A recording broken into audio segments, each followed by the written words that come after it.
सरकारी अभिलेखों में हम मरे हुए हैं 20 सालों से। ग्राम ओपो छितौनी थाना चौबेपुर जिला बनारस के निवासी हैं और तेरही भी हमारी हो चुकी है। ये कह सकते हैं सीधे तौर पे कि राम नाम सत्य है करके हमारा जो है संपत्ति सब ले लिए थे। तो क्योंकि इनका शरीर जिंदा है, आत्माएं मर चुकी है। हाँ, दिल होना चाहिए। हाँ, जब मुर्दा होके मैं इतना बड़ा दिल दिखा सकता हूँ तो जिंदा लोगों की तो बात ही अलग है साहब। हाँ, और करनी और कथनी में अंतर होता है। हमसे लिख के ले लीजिए, जो मैं कमिटमेंट कर दिया तो कर दिया, फिर मैं पीछे नहीं हटने वाला हूँ। और अयोध्या भी जाने के लिए हम सोच रहे हैं, लेकिन 106 बार हमारी गिरफ्तारी हो चुकी है। बनारस में एक दिल दहलाने वाली बात है कि मुर्दा आदमी राम मंदिर को 1 करोड़ रुपए सौगात में, वो भी पीएमओ को ऑफिस में जाकर सीधे तौर पे देखिए किस तरीके से पत्र पे लिखा हुआ है कि पीएमओ कार्यालय जाकर जो भी इनकी संपत्ति है वो सरकार बिकवाए और उसमें से 1 करोड़ रुपया ले ले, वो भी राम मंदिर के लिए। आपको बता दें कि आज के समय में कोई भी 1 इंच देने के लिए राजी नहीं है, लेकिन बनारस के मुर्दा आदमी ने ये बड़ा कारनामा कर रखा है कि राम मंदिर के लिए 1 करोड़ रुपया, जी हाँ 1 करोड़ रुपया, चौकी मत समझिए। आज के समय में 1 इंच कोई देना नहीं चाहता है, हर लोग लेना चाहता है। लेकिन हमारे बगल में संतोष मूरत सिंह है, बनारस के। गले में मैं जिंदा हूँ के बोर्ड टंगा हुआ है और लगातार ये कहते हैं कि सरकार से ये भी अपील करते हैं कि हमें जिंदा करे। लेकिन सबसे बड़ा सवाल ये है कि इनको जिंदा कैसे किया जाएगा। संतोष जी, जिस तरीके से आप पीएमओ कार्यालय जाकर अपनी संपत्ति का जो सर्किल रेट है उसमें से बिकने के बाद 1 करोड़ रुपया राम मंदिर को देने की बातें ये सामने आई है, आप ये बातें कैसे आपके दिमाग में आ गया, कैसे आप दे पाएंगे? जी, सर्वप्रथम आपको प्रणाम। और सरकारी अभिलेखों में हम मरे हुए हैं 20 सालों से।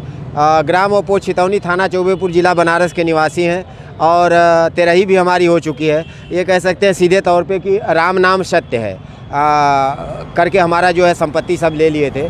तो राम नाम जब सत्य है तो राम के लिए ही कुछ किया जाए। और वैसे भी एक दिन सबको मरना है, आखिरी सत्य वही है, मृत्यु ही। और मरने से पहले हम जिंदा भी होना चाहते हैं और मरने से पहले श्री राम के लिए भी कुछ कर दे। हमारा उद्देश्य हिंदू मुसलमान वाला नहीं है, हमारा उद्देश्य ये है कि हमें जिंदा किया जाए और मंदिर बनवाओ, मस्जिद बनवाओ, अस्पताल बनवाओ, स्कूल बनवाओ हमारे धनराशि से। और उन तमाम लोगों के लिए भी जो हमारी तरह मरे हुए हैं रिकॉर्ड में, उनको भी जिंदा किया जाए। और ये कहना चाहेंगे हम कि अगर हम जिंदा हैं तभी तो ये प्रार्थना पत्र लेके वहाँ गए, पीएमओ में वहाँ दिए हैं और रिसीविंग भी हम देख सकते हैं कि रिसीविंग भी हम करवाए हैं। हाँ, और एक्सेप्ट भी उन्होंने किया है पीएमओ ऑफिस में। डीएम साहब को भी हमने हैंड टू हैंड दे दिया है अभी। और सबसे निवेदन करेंगे, India PM, CM, DM, commissioner, international human rights, मानव अधिकार, कि हमें जिंदा करवा के हमारे हिस्से की 12.5 एकड़ ज़मीन जिस पे हमको मृतक दिखाया गया है, और उस ज़मीन का सरकारी वैल्यू, डीएम साहब से ही हमने पूछा था एक दिन कि सर हमारे ज़मीन पे तो मरा हुआ दिखा दिया, कितने की संपत्ति है और कितने धनराशि के लिए इन लोगों ने मरा हुआ घोषित कर दिया है। तो बोले सरकारी सर्कल रेट के हिसाब से आपका 12.5 एकड़ ज़मीन है, मैक्सिमम जो है 12 से 15 करोड़ के बीच का है।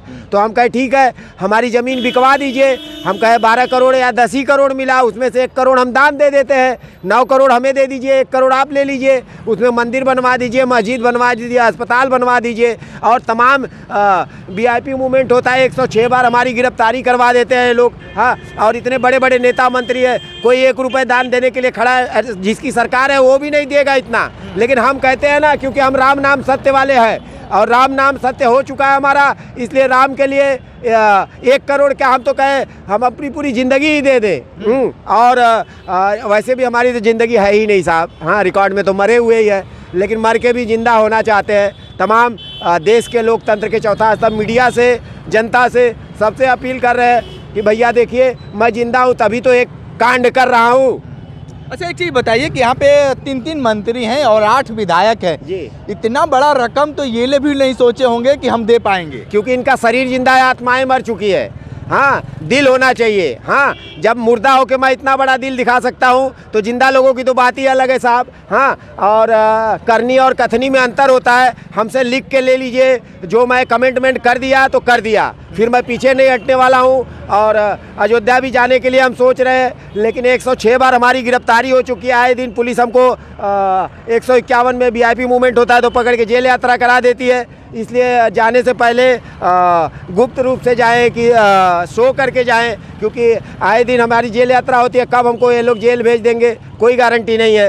मतलब पूजा पाठ करने के लिए भी आपको लगता है कि जेल भेज देंगे लोग? अरे साहब, हम कौन सा आतंकवादी हैं? यहाँ पाकिस्तान से लोग आके जो है कि नागरिकता पा जा रहे हैं। सीमा हैदर को मिल गया यहाँ का नागरिकता। अब मैं हिंदुस्तान का हूँ, मुझे नागरिकता देने में ये लोग 20 साल लगा दिए, आज तक नहीं दिए। मैं क्या बोलूँ? मेरा भारत देश महान कि आपका भारत देश महान? ये भारत है। बोले साहब यहाँ कुछ भी हो सकता है।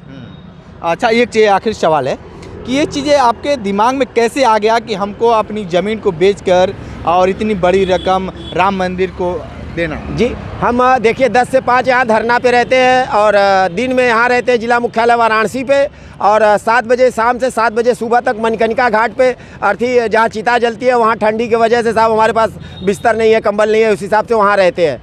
तो रात को जो है कि बोले मोक्ष का धाम कहा जाता है मणिकर्णिका, हरिश्चंद्र घाट, वहाँ सब जो आपकी मतलब इच्छा है सब खत्म हो जाती है, मृत्यु ही सत्य है।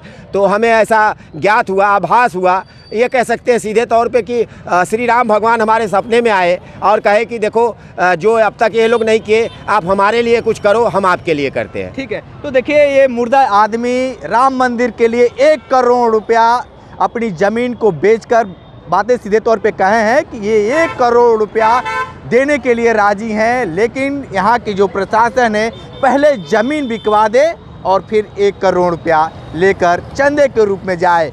विशेष रिपोर्ट कर रहे थे तो हमारे साथ बने रहिए। कांडी बनारसी के साथ हमें दीजिए इजाज़त। नमस्कार।